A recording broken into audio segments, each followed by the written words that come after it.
the recently launched book Save Africa by 22-year-old Damiano Mabingo confronts head-on some of the difficult issues that Africa is currently grappling with, like corruption, racial discrimination against the black race, debt stress, poverty, human rights, climate change, and the decline in democracy, as well as xenophobia. However, this book doesn't just dwell on the negative, but also on solutions and how we as ordinary citizens can influence policy changes. Well, to tell us a little bit more about this book, we're now joined by its author, Damiano, who is also happens to be an alumni model youth for the United Nations. Damiano, congratulations on this book. It sounds like a big project to look at the continent and its challenges and to try and find solutions. What inspired you? Thank you so much, first of all, to be invited at SABC. You know, I grew up watching SABC News, and I grew up listening to you, and I'm really honored to be invited.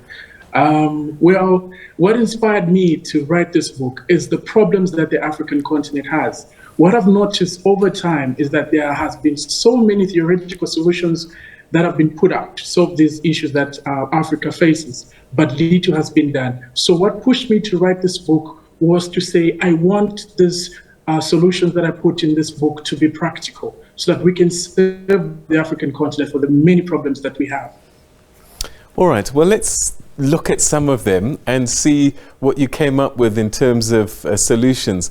And the one that really sticks out for me is because it's a pandemic across the continent, and that is corruption. It is bleeding us dry, and a lot of people literally are dying as a result of it. How do you see us dealing with that? You know, corruption is the greatest evil, the baddest evil that has ever hit the African continent. You know, when a politician is corrupt, you deprive somebody who is in Chipata, you deprive someone who is Chingola, who needs medical attention. So when I looked at the issue of corruption, I thought to myself, I say, these issues of corruption need to have a practical approach. If you look at many cases which have come on issues of corruption, let's say in South Africa or Zambia, you notice that most of these issues, they don't go far. They don't go far.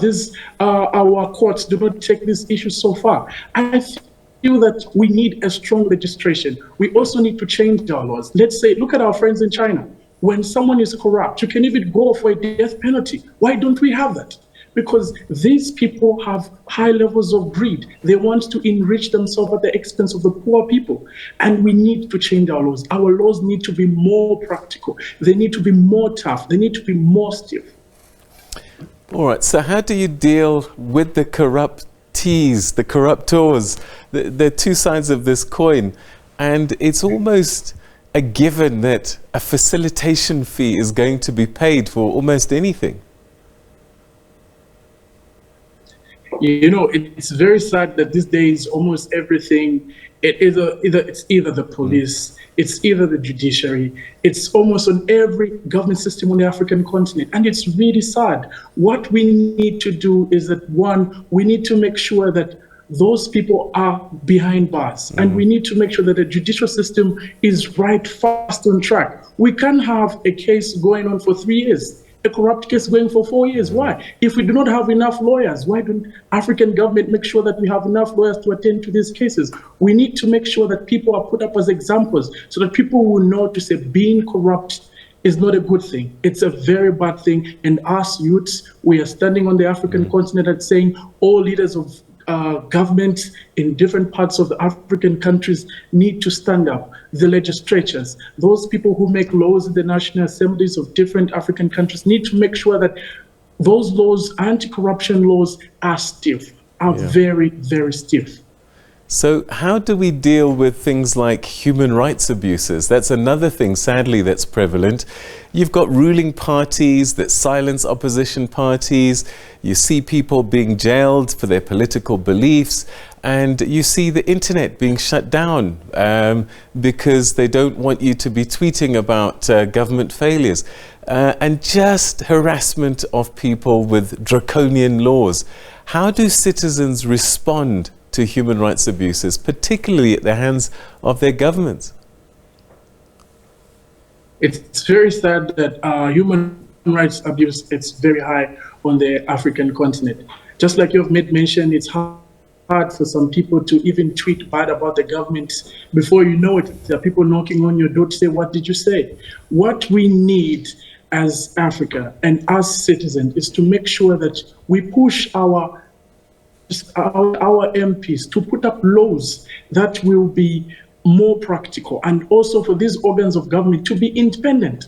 If you look at most African constitutions, you'll find that the state has so much power. It has power over the police. It has power on almost all organs of government. And it's really hard. The government needs to separate itself fully from these organs, and not just on paper, but on a practical approach. And also looking at international organizations, they need to come in and monitor these issues very well. They need to see, are these issues of human rights being followed? Are countries making sure that the rights of their citizens are respected? It's really important to respect the rights of every citizen of a country, because it is the people that make up a country. All right. So who do you want to read this book? And what are you hoping people will do after they've read it? Thank you so much for that question. This book is for everybody that loves the African continent. This book is for Pan-Africanists. This book is for every African from around the world. Like you made mention, I brought up issues of racial discrimination against the African race. Go around the globe, you find that Black people are racially discriminated. What have we done to people to be so much discriminated? What's wrong with our skin? This book needs every person that cares about the African continent, every person that wants us to be saved from issues of corruption, racial discrimination against the African race, poverty. They need to read this book so that we can help together. We can save the African continent and live the real African dream. How has it been received so far? I know that at your launch, a lot of bigwigs were there to support you. So back home, I guess people have received it positively. What kind of reaction have you been getting? I really think that the New Dawn government is living up to its word. I was honored at my book launch to have the Minister of Justice, Honorable Mulambo Haimbe, who came through to grace the event. I was also honored to have Dr. Chipasha Mlinga, who is the Executive Dean of the School of Law of the University of Lusaka. I was also honored to have other people who are expert in policy analysts and business people. So my point when I invited those people to come through, I didn't want the book launch to just end there. I wanted it to be a practical approach. And I was really happy that the Minister of Justice said that she was going to hand deliver a copy of Save Africa to the President of the Republic of Zambia, President Hakainde Hichilema. And for me, that was a big achievement, because I knew that once the book gets in the hand of the head of this nation, he'll make sure to say it is put in a practical perspective, because these issues are put from a perspective of a youth. And I'm really happy that this country has supported me so much. All those people that came through, Dr. Rosa Satombo, CEO of Betnos Road Academy, all those people have put great effort to making sure that the book is not just a theoretical point, but it's put on a practical perspective. I really look forward to one day you perhaps leading your country and taking a leadership role across the continent. What's your message to young people? Because the truth is, the average age of a person on the continent is 19. So it's mostly young people. What's your message to all of these young people about their continent and their future? Every young person that is listening to this interview, either from South Africa, from Zambia, from different parts of the world, as a young person, there is no time to be relaxed. As a young person right now, it's our time to act. It's our time to provide solutions for our country. It is our time to position ourselves for leadership. It is our time to position ourselves for everything that will help save the African continent and everything that will help uplift the African continent. Damiano, thank you so much. Zikomo Kwambiri, congratulations on this book. And I really do look forward to seeing you stepping up to some leadership positions and shaping our continent going forward. Thank you for your time. Thank you. Thank you so much for inviting me. All right, that's Damiano Mabingo, who's the author of a book called Save Africa. He has got some very definite thoughts about some of the things that can be fixed and how to do it. And as older people, I think we need to start letting go and letting these young people take over and manage our continent.